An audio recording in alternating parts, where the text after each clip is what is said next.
ઈસુની જય.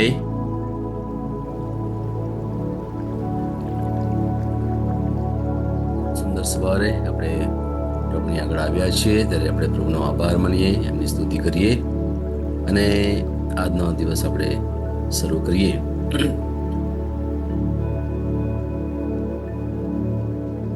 વચન લઈશું ફિલિપીનો 4થો અધ્યાય અને એની 8મી કડી.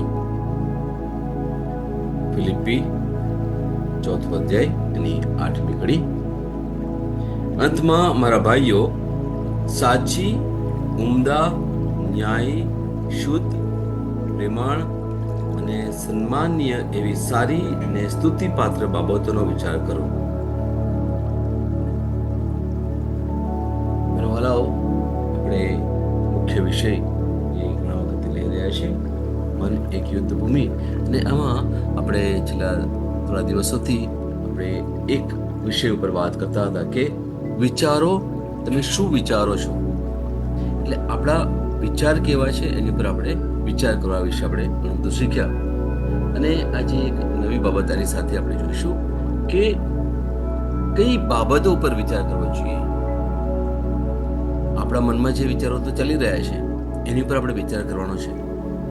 પણ હવે આજે આપણે જોઈશું કે કેવી એવી બાબતો છે, કેવા એવા વિષયો છે જેની પર આપણે વિચાર કરી શકીએ.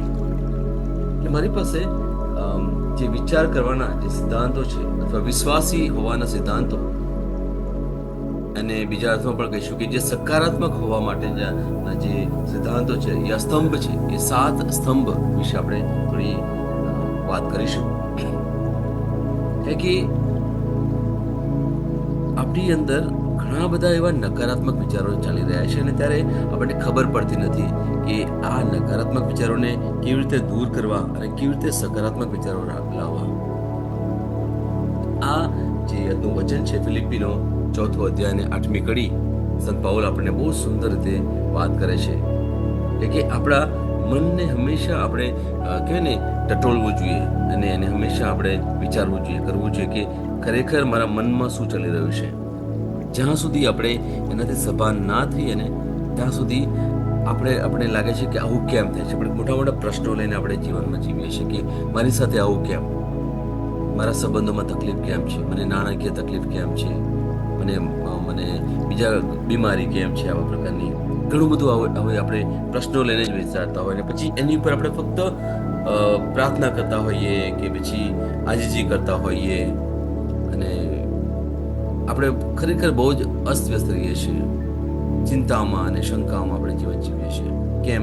કારણ કે આપણી પાસે એવા કોઈ તત્વ નથી કે એવા કોઈ સિદ્ધાંતો નથી. એટલા માટે આપણું જીવન ઘણીવાર કહેવાય ને કે વર્ષો સુધી આપણું જીવન એ પ્રમાણે જાય છે. જ્યાં સાચા અર્થમાં પ્રભુ આપણને આજે કંઈક સુંદર બાબત શીખવાડે છે. એ છે ફિલિપીનો 4થો અધ્યાય એની 8મી કડી. જોઈએ, સૌથી પહેલા સાચું. જો તમારી પાસે નોટ પેન હોય તો તમે લખી શકો. સાચું. શું સાચું? કે મનમાં જે કંઈ જૂઠાણું ચાલી રહ્યું છે, આપણે જે બાબતને વિશે વારે વારે વાતો કરીએ છીએ, મોડાથી આપણે બોલ્યા કરીએ છીએ, ચિંતા કર્યા કરીએ છીએ, જે વાસ્તવિક બાબત છે એની ઉપર આપણે આધાર રાખીએ છીએ, એની જગ્યાએ સાચું શું છે, સત્ય શું છે? સત્ય એ પરમેશ્વર છે, સત્ય એ વચન છે. એની ઉપર આપણે ધ્યાન રાખવું જોઈએ. બીજી બાબત, ઉમદા બાબત અથવા એક માનનીય કઈ બાબત છે કે આપણું જે કે આદર છે, ગૌરવ છે, એની ઉપર આપણે વિચાર કરવાનો છે. અપમાનજનક બાબત ઉપર નહીં. આપણને જે ઉન્નત કરે, આપણને જે ખુશી આપે આપણા વિશે. જ્યારે અમુક વાર સેમિનાર આપવા માટે જાઉં ત્યારે સ્કૂલના બાળકોને, ત્યારે હું ઘણી વાર એમને કહું છું તમારી જાતને તમે કહેવાય કે ધન્યવાદ આપો કે હા તું બહુ સરસ છે. અને હું એટલે સુધી કહું કે આમ તમે છે ને છાતી બધા હાથ લઈને ઠોકો તમે ને કે હા હું બહુ જ સારો છું. તમારા ખભાને તમે ટેપ કરો, તમારા ખભાને થાબડો થોડો અને બોલો કે હું બહુ સારો છું, પ્રભુએ મને બહુ સારો બનાવ્યો છે, મારી સાથે બધું સારું થઈ રહ્યું છે. આવા ઉમદા વિચારો કરવાની જરૂર છે. ત્રીજું, અધિકાર લેવાનો છે. અધિકાર કયો? પ્રભુએ આપણને અધિકાર આપ્યો છે, જે નૈતિક બાબત છે. આપણે ન્યાયી બનવાનું છે. જે ન્યાયપણું છે, પ્રભુએ શું ત્યારે આપણો એવો રીતે ખોટી રીતે ન્યાય નથી કર્યો. આપણે કહેવાય ને પ્રભુનું એક તત્વ પર જો અપનાવી શકીએ ને તો બહુ સરસ.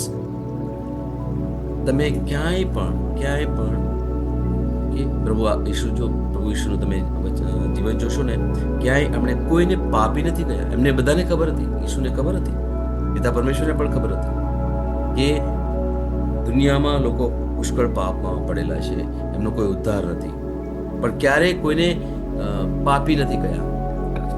એમને ફક્ત પ્રેમ કર્યો છે. એટલે આપણે કોઈનો ન્યાય નથી થવાનો, આપણે કોઈનો ન્યાય પણ કરવાનો નથી. ચોથું છે શુદ્ધ, નૈતિક રીતે સ્વચ્છ અને સારું જીવન જીવવા માટે. કોઈ એવા કપટ ના હોય આપણા મનમાં, એનું પણ આપણે ધ્યાન રાખવું બહુ જરૂર છે. આપણું મન ભ્રષ્ટ ના હોય કોઈ પણ બાબત ઉપર.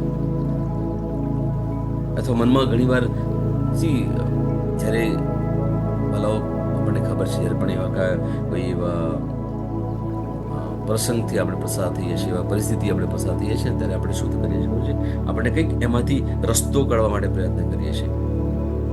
એક સામાન્ય દાખલો છે, જે કોઈ સરકારી ઓફિસર કોઈ એની પાસે આવે કામ કરવા માટે, કોઈ ટેન્ડર પાસ કરવા માટે, તો એ શું કરે? એ થોડી લાંચ આપે, જેથી એને એ પ્રોજેક્ટ મળી જાય. આ લાંચ આપવીને એ કહેવાય ભ્રષ્ટ કામ. કે એનાથી આપણે થોડું દૂર રહેવાની જરૂર છે.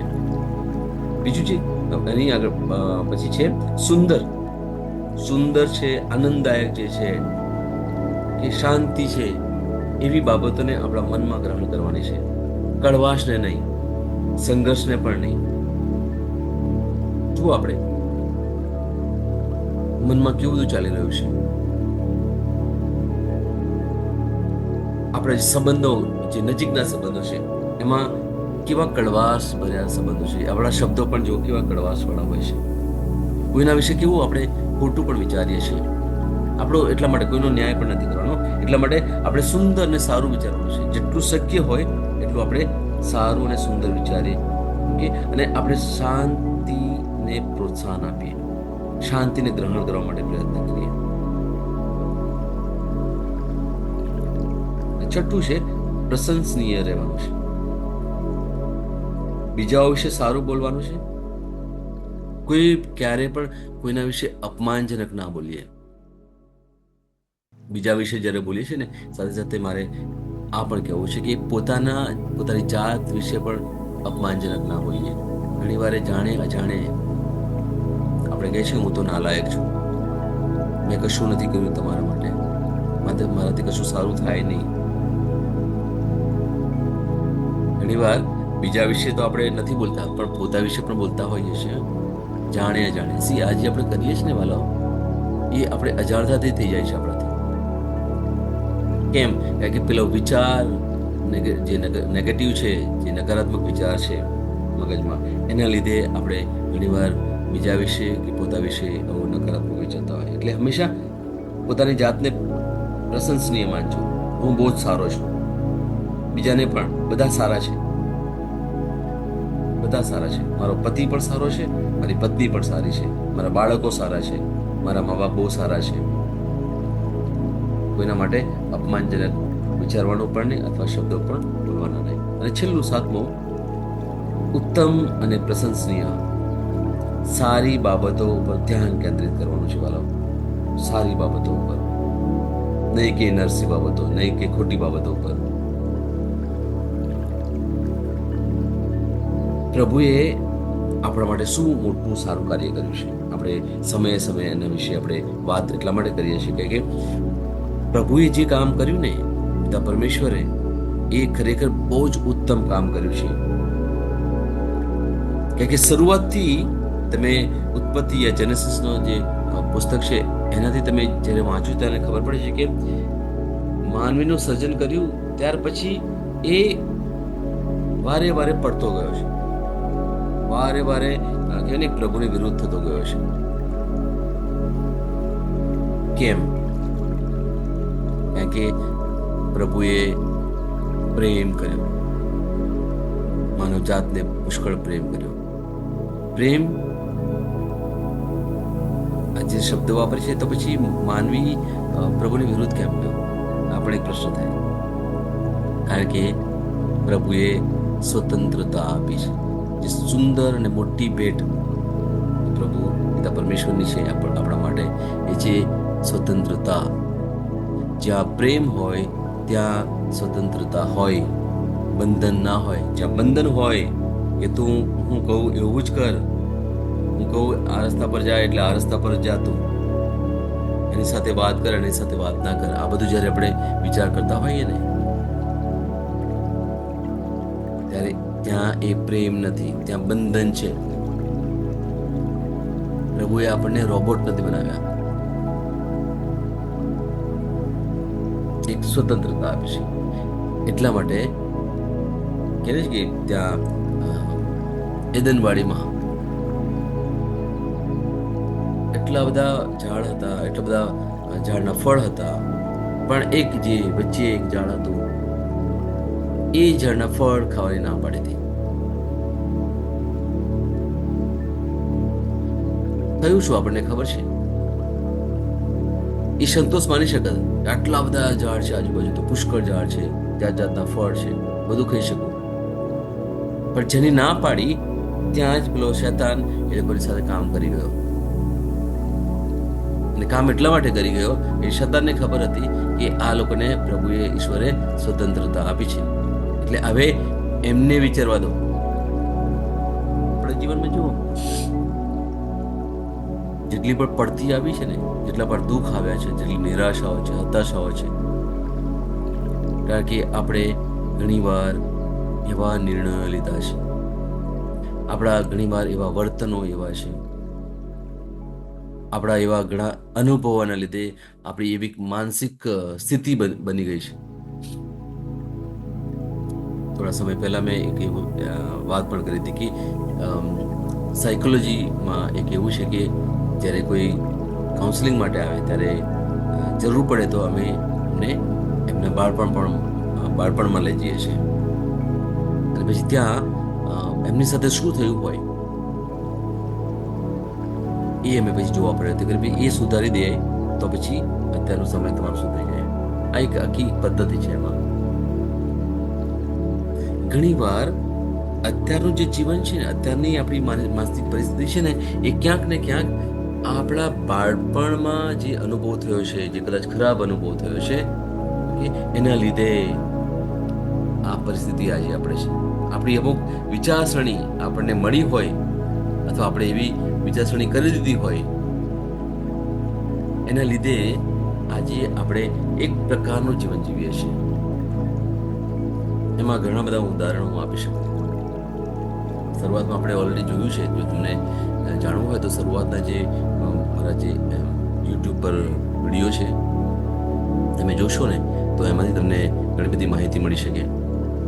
અને એમાં છતાં પણ જ્યારે વાત મેં શરૂ કરી છે, એક નાનું ઉદાહરણ આપું કે નાનપણમાં તમારા મમ્મી અથવા પપ્પા તમારી સાથે બહુ જ સ્ટ્રિક્ટ હોય, બહુ ગુસ્સો કરતા હોય. તમે ધારો કે મમ્મી તરીકે માર્કેટમાંથી આવી અને તમે દોડીને કાચના ગ્લાસમાં પાણી આપવા માટે જાઓ છો. ઓકે, હવે હું મમ્મીને પાણી આપું, કે ઘણા સમયથી પાણી નહીં પીધું હોય. હવે તમે તો કેટલા પ્રેમથી અને કેટલા આદરથી તમે મમ્મી પાસે જાઓ છો. હવે શું થયું? પાણીનો ગ્લાસ તો ભર્યો છે ને, તમે જલ્દી જાઓ છો ને હાથમાંથી એક પાણીનો ગ્લાસ છૂટી ગયો. જેવો છૂટી ગયો, ગ્લાસ તૂટી ગઈ, પાણી ટળી ગયું, અને હવે શું થયું? મમ્મી એકદમ ગુસ્સો કરે છે. શું થયું? તમને એકદમ આંચકો લાગશે. અરે, મેં તો કેટલા પ્રેમથી પાણી ભર્યું હતું, મારી ઈચ્છા શું હતી, પણ અહીંયા શું થયું? એક નાની ભૂલ થઈ અને એમાં તમને ગુસ્સો મળ્યો સામે, અને એટલે સુધી કે તમને ઇવન માર પણ પડે. એટલે તમને શું લાગ્યું કે મને મારી સાથે અન્યાય થયો. અને એટલે સુધી કે હવે મને કોઈ પ્રેમ નથી કરતો. આ એક નાનો પ્રસંગ છે, પણ આ નાના પ્રસંગ જો એની પર તમે પ્રભુત્વ ના મળ્યું હોય, આજે મેં તમને જે બધા 7 સ્તંભ વિશે વાત કરી, સકારાત્મક લાગણી ના મેળવી હોય, એને અંગ્રેજીમાં કે if you don't resolve your issue, the childhood issue, then that same thing comes with you, even if you are 30, 40, 50. વર્ષોથી કંઈ ફરક નથી પડતો, પણ એ નાનપણમાં એ પ્રશ્ન જો તમે એની ઉપર તમે પ્રભુત્વ ના મેળવ્યું હોય, એ પ્રશ્નનો જવાબ તમે ના મેળવી લીધો હોય, તો એ that lingers with you, એ તમારી સાથે ને સાથે આવે છે, અને પછી આપણે એક પ્રકારનું એવું જીવન જીવે છે. અને એની અસર પણ શું થાય છે ખબર છે વાલાઓ? જો પુરુષ હશે ને, જો માએ આ પ્રમાણે વર્તન કર્યું છે ને, તો તમને કોઈ પણ સ્ત્રી સાથે એટલો સંબંધ તમને નહીં ગમે, અથવા એ સ્ત્રી તમને નહીં ગમે. અમુક વાર આ એક સાયકોલોજીકલ છે, આમાં સ્પિરિચ્યુઅલ હું તમને આ પણ વાત કરું છું કે જે સાયકોલોજી પણ છે એ પણ પ્રભુએ જ આપણને આપેલું છે, એ દેન છે પ્રભુની. એટલે શું વિચારવું જોઈએ, બાઇબલ આપણને માર્ગદર્શન પૂરું પાડે છે. અત્યાર સુધી આપણે જોયું છે કે આપણે કેવી સારી ને સાચી બાબતો ઉપર ધ્યાન રાખવું જોઈએ, અને એના લીધે આપણે જે હતાશ જીવન છે, દુઃખી જીવન છે, નિરાશ જીવન છે, એનાથી આપણે બહાર નીકળી શકીએ છીએ. આપણા વિચારો, આપણા વર્તન, આપણી જે મનસ્થિતિ છે એ બધું દર્શાવે છે. એટલે પ્રભુ જે આપણને કહે છે એ બધું આપણા સારા માટે છે. તમને ખબર છે કે શું આપણને ખુશ કરે અને શું આપણને કંગાળ કરે. What makes us miserable?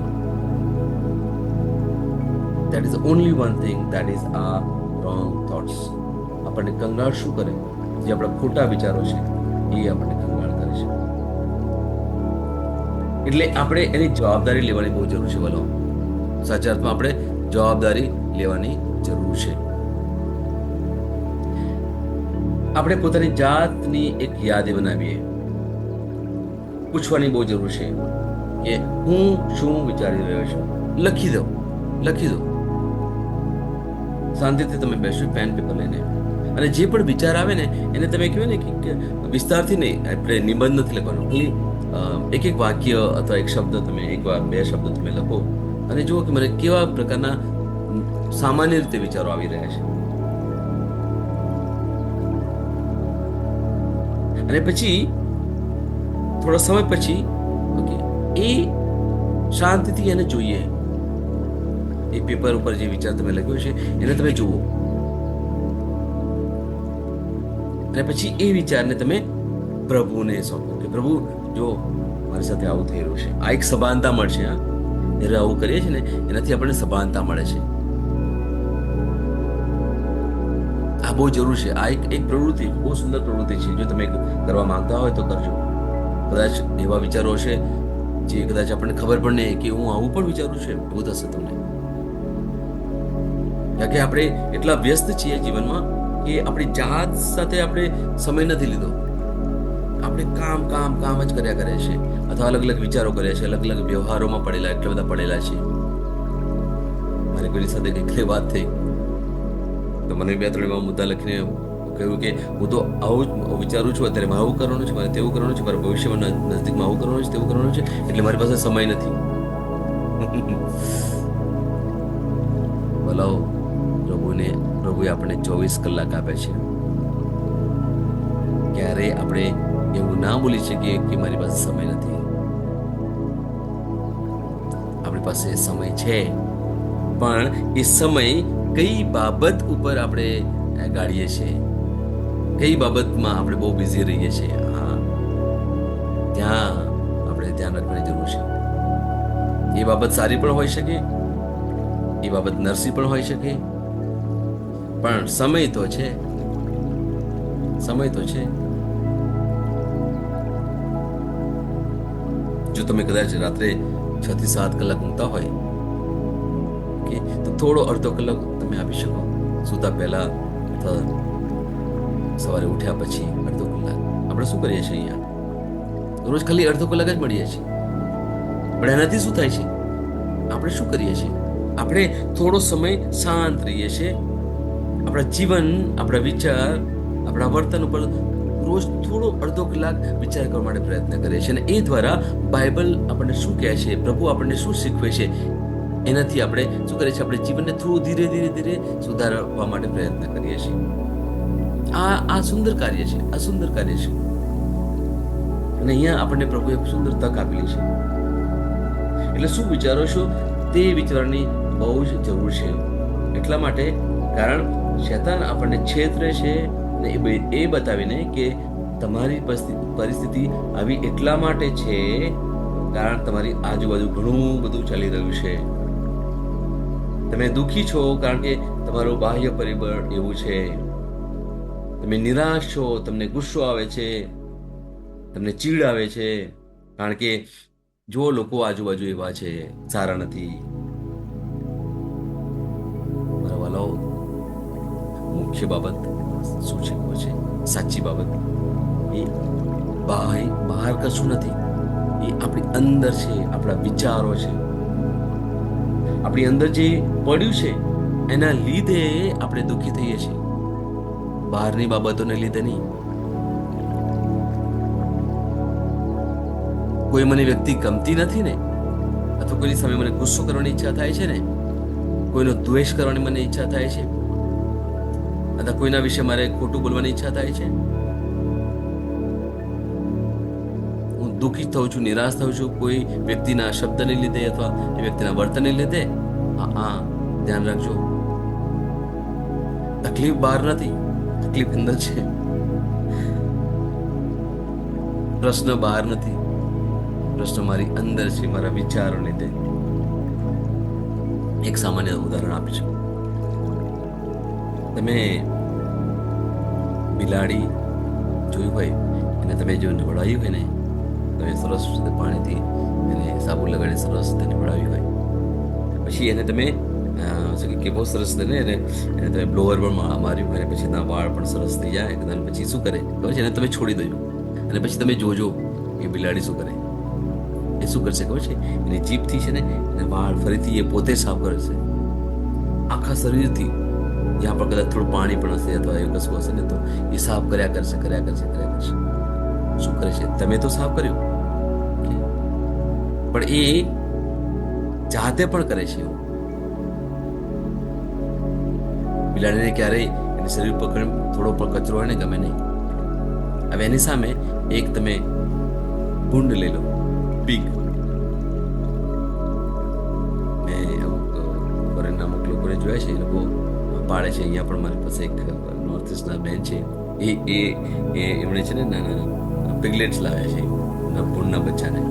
એમને પાડ્યા છે ઘરમાં. શું કરે છે? નવડાવે છે, ઓકે, અને સરસ રીતે સાફ કરે છે. પણ જો ખુલ્લામાં તમે મૂક્યું હોય ને, તો એ ભૂંડને તમે ગમે તેટલું સાફ કર્યું હોય ને, અને એટલા સુધી કે તમે એને કંઈક પહેરાવ્યું હોય ને, તમે રિબિન બાંધ્યું હોય, ઘણા લોકો એવું કરે છે, બહુ સુંદર, બહુ સરસ લાગે એવું જોવાનું. પણ પછી એને છોડી દો ને, તો એ ક્યાં જાય ખબર છે? એ જશે પેલો કે કાદવ પડ્યો છે દૂર, ત્યાં જઈને એ અંદર જશે, બેસી જશે. એ તમે જોયું હોય તો ગામડામાં, જો તમે ક્યાંક જોયું હોય તો એ ભૂંડ શું કરે? એ કાદવમાં, એને કાદવ બહુ ગમે, એને સાફ રહેવાનું નહીં ગમે. હવે એની પાછળ એક સાયન્ટિફિક રીઝન છે, ઓકે, એમાં નથી જવાનું. પણ મુખ્ય બાબત એ છે કે આપણે કેવા પ્રકારના છીએ. આપણા મનને આપણે શુદ્ધ કરીએ છીએ, અને પછી એ શુદ્ધતામાં આપણે રહીએ છીએ કે કેમ? મેં તમને જે સકારાત્મક વિચારસરણીના જે 7 સ્તંભ કયા એ પ્રમાણે, કે પછી આપણે પેલા કેસ આપણે તો શુદ્ધ થયા, પણ ફરી પાછા આપણે પેલા ભૂંડની જેમ પેલા કાદવમાં જઈને બેસી જઈએ છીએ. પરિસ્થિતિ જે પણ હશે એના માટે દોષ બાહ્ય બાબતોને નથી આપવાનો. મારે વિચારવાનું છે કે મારી અંદર શું ચાલી રહ્યું છે, મારા વિચારોને લીધે.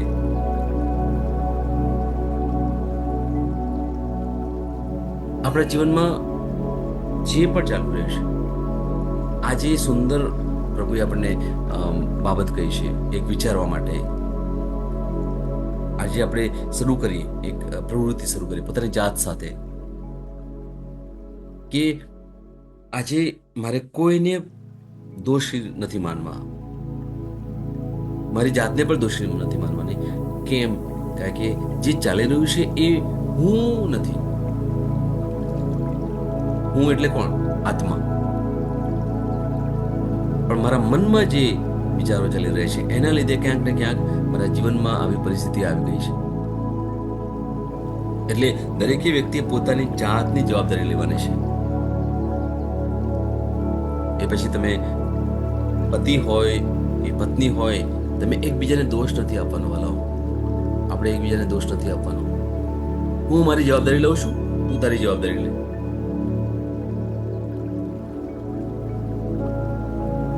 આપણે એકબીજાને મદદ કરી શકીએ એમના પ્રશ્નોમાંથી બહાર આવવા માટે, ચોક્કસ. અને જો ના કરી શકો તો બહુ ઘણા સારા લોકો છે તમારી આજુબાજુ, એમની જેની વાત તમે કરો, ચોક્કસ તમને મદદ કરશે. પણ આખરે જવાબદારી તો મારે જ લેવાની છે. ખુશ રહેવું હોય તો પણ મારી જવાબદારી છે, દુઃખી રહેવું હોય તો એ પણ મારી જવાબદારી છે. તમને કદાચ લાગતું હશે કે એવું તો ના હોય શકે. ના, ચોક્કસ જવાબદારી એકવાર લઈ લો તો પછી ખબર પડશે કે ખરેખર પરિસ્થિતિ, પ્રોબ્લેમ ક્યાં છે. એટલા માટે હું શું વિચારું છું એના માટે વિચાર કરવાનો છે. અને અમુક પ્રશ્નોને આપણે ચકાસી જોઈએ. મેં તમને એક પ્રવૃત્તિ આપી એ પ્રમાણે, અને પછી આ પ્રમાણે કરીશું ત્યારે આપણને એ બાબતથી આપણે મુક્ત થઈ જઈશું. આપણે ખરેખર જે કરીએ છીએ એ સાલ્વેશન મેળવવા માટે, પોતાની જાતનું, પોતાના આત્માનું, એ કરવા માટે જે આપણે પ્રવૃત્તિ કરીએ છીએ એમાં પ્રભુની સહાયથી આપણે આવી બાબતોથી નીકળી શકીએ. Praise the lord. પ્રયત્ન કરીએ વાલો, પ્રયત્ન કરીએ અને જોશું કે આપણે પ્રભુ કેટલી સહાય કરશે આ બાબતો. આવો આપણે ઘોષણા કરીએ. તમે એ રીતે બોલો કે અર્થપૂર્ણ રહે. 24મો દિવસ, વિશ્વાસ ઘોષણા. હું ઘોષણા કરું છું કે હું મારી જાત, મારા પરિવાર અને મારા ભવિષ્ય પર વિશ્વાસ અને વિજયના માત્ર હકારાત્મક શબ્દો બોલું છું. હું મારી પરિસ્થિતિનું વર્ણન કરવા માટે મારા શબ્દોનો ઉપયોગ કરતો નથી. તેના બદલે હું મારી પરિસ્થિતિ બદલવા માટે મારા શબ્દનો ઉપયોગ કરું છું. હું સારો આરામ, સાજાપણું અને પુનઃસ્થાપનની તરફેણમાં બોલું છું. હું પર્વત કેટલો મોટો છે તેની પ્રભુ સાથે વાત નથી કરતો. તેના બદલે હું પર્વત સાથે વાત કરું છું કે મારો પ્રભુ કેટલો મોટો છે. આ મારી ઘોષણા છે. દૈવી સ્વાસ્થ્ય કબૂલાત.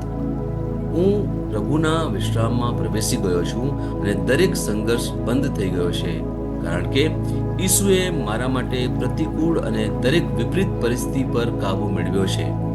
દરરોજ હું પ્રભુના જીવંત શબ્દ દ્વારા મજબૂત થાઉં છું અને હું કોઈ પણ લાલચ, માંદગી, રોગ કે કોઈ પણ પ્રકારના અંધકારનો ઇનકાર કરું છું. આમેન. હું જે પણ ઈસુના શબ્દ પર યા એમના નામ પર બોલું તે થશે જ. મજબૂત છું, હું તંદુરસ્ત છું, હું ધન્ય છું, હું સમૃદ્ધ છું, હું શક્તિશાળી છું, હું અભિષિક્ત છું, હું મુક્ત છું, હું પ્રભુનો વિશ્વાસી છું, પ્રભુ અને મનુષ્ય દ્વારા પ્રિય છું. હું જે જોઉં છું તે નથી બોલતો, પણ જે જોવા માંગુ છું તે બોલું છું. હું એક અવિભાજ્ય બીજ છું. હું મારા પ્રભુના ઘરમાં સારી જમીન પર રોપાયો છું. હું મારા ઈશ્વરની વાડીમાં નારિયેળના ઝાડની જેમ ફૂલું ફાલું છું. હું ખરા સમયમાં મબલક પાક આપું છું. હું પ્રભુમાં તાજા લીલા વૃક્ષો જેવો છું. હું વૃદ્ધાવસ્થામાં પણ ફળદારક રહીશ. મારા પાન કદી નહીં કરમાય. હું જે પણ પ્રભુ ઈસુના નામમાં કામ કરીશ તેમાં સફળ થઈશ. ઈસુના નામમાં વસ્તુઓ હંમેશા મારા માટે કામ કરી રહી છે. હું ખ્રિસ્ત ઈસુમાં દરેક આત્મિક આશીર્વાદ મેળવનાર છું. મારા મનને ખ્રિસ્તના મન જેવું સંપૂર્ણ થવાનું કહું છું અને તેને નિર્દેશ આપું છું કે તે પ્રભુના વચનો દ્વારા ચાલે. હું મારા રજૂ અને ચિતાને જીવનની વાત કરું છું. હું હું મારા સ્નાયુઓ અને અસ્થિબંધન માટે તાકાત બોલું છું. હું મારા હૃદય સાથે જીવન શક્તિની વાત કરું છું. હું સામાન્ય શ્વાસની પ્રક્રિયા જાળવવા માટે મારા ફેફસા અને પેશીઓ સાથે વાત કરું છું. હું મારી કિડની, યકૃત અને સ્વાદુપિંડને સંપૂર્ણ સ્વાસ્થ્ય અર્પું છું. મારા લોહીના દરેક કોષમાં જીવન છે. મારા હાડકાં સાદા અને નાજુક અસ્થિઓ ગોઠવાયેલા, મજબૂત અને મક્કમ છે. મારી આંગળીઓ ઉત્તમ રીતે કાર્ય કરે છે. મારી આંખોનું તેજ સારું છે. મારા કાન શ્રેષ્ઠ રીતે કાર્ય કરે છે. મારી ત્વચા નવા જન્મેલા બાળક અને ઈશ્વરની સુંદરતા જેવી મુલાયમ અને તંદુરસ્ત છે. મારા વાળના મૂળ સજ્જડ છે. હું મારા વાળને મજબૂત રહેવાનો આદેશ આપું છું અને જ્યાં વૃદ્ધિની જરૂર હોય ત્યાં હું વાળ ઉગવાનું કહું છું. મારા દાંત, અવાળા, જડબા, રક્તવાહિની બધું જ સ્વસ્થ, મજબૂત અને સંપૂર્ણ છે. મારા બધા હોર્મોન્સ અને ન્યુરોકેમિકલ ટ્રાન્સમીટર એકબીજા સાથે સંપૂર્ણ સુમેળમાં છે અને તેમના કાર્યોને સામાન્ય રીતે ચલાવી રહ્યા છે. મારું પાચન તંત્ર તંદુરસ્ત છે. તમામ ખોરાકને પચાવવા સક્ષમ છે. હું ખ્રિસ્તની આજ્ઞાપાલનમાં તમામ પ્રકારના વ્યસનો, માદક દ્રવ્યો, ખાવું પીવું, ટેકનોલોજી, મીડિયા, વિલંબ, ગપશપ, આળસ, અતિશય ઊંઘ, સુસ્તી, અનિવાર્ય ખરીદી અને દરેક પ્રકારનો અતિશય વપરાશ તમામને કાબૂમાં લઉં છું. જેમ ઈસુ છે તેવો જ હું છું. મારી પ્રજનન પ્રણાલી પૂરતી માત્રામાં અને સારી ગતિશીલતા દ્વારા શુક્રાણુનું ઉત્પાદન અને જમા કરી રહી છે. બહેનો માટે મારી પ્રજનન પ્રણાલી સમયસર ઈંડા કોષો ઉત્પન્ન કરે છે તથા જન્મ સુધી ગર્ભનું રક્ષણ અને પોષણ કરે છે. મારા અંગની દરેક પેશીઓ સંપૂર્ણ રીતે કાર્ય કરે છે અને હું આ શરીરમાં કોઈ પણ ખામી કે ખોડખાપણને નકારું છું. મારી સંપૂર્ણ માનવ શરીર રચના અને શરીર વિજ્ઞાન ખ્રિસ્ત ઈસુમાં પૂર્ણ થયેલ છે. ઈસુના નામે હાલેલુયા, આમીન. ઈશ્વર પિતા મને પ્રેમ કરે છે, હું જાણું છું. ઈશ્વર પુત્ર મને પ્રેમ કરે છે, હું જાણું છું. ઈશ્વર આત્મા મને પ્રેમ કરે છે, હું જાણું છું. ઈસુની જય. Hallelujah, hallelujah, hallelujah, hallelujah, hallelujah, hallelujah, hallelujah, hallelujah, hallelujah, hallelujah, hallelujah, hallelujah, hallelujah, hallelujah, hallelujah, hallelujah, hallelujah, hallelujah.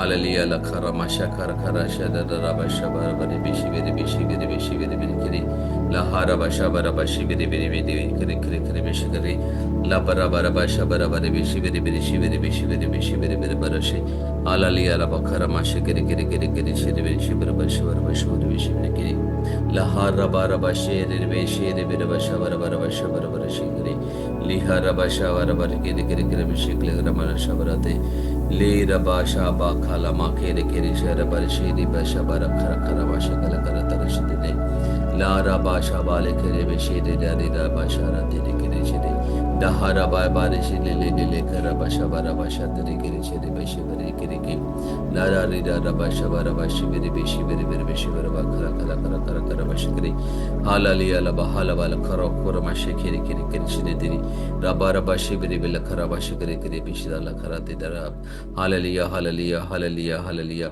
hallelujah, hallelujah, hallelujah, hallelujah, hallelujah, hallelujah, hallelujah. Praise the Lord. પિતા પરમેશ્વરનો જય હો,